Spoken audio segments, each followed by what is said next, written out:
11टा round खेलली और tournament tough थिला और 2टा मैच ड्रॉ होता 9टा विन्स हाँ एंड टोटल 10 पॉइंट्स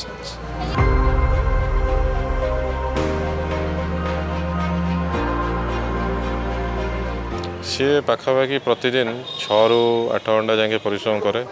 आउ तार मेन जी एफर्ट्स आ कोच मानकर एफर्ट्स जहाँ कोच मैंने सब कहते सी मैंने सब ओबे कर अनुसार प्रैक्टिस करे।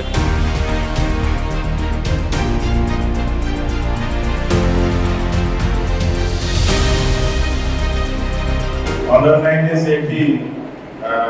नेशनल चैंपियन बर्तमान आम ओडिशा प्रथम थर अंडर 19 चैंपियन बर्तमान आम स्टेट गवर्नमेंट जो सब प्रोत्साहन मिलूँ से प्रोत्साहन ये जो भाया बर्तमान खेलुँ सहित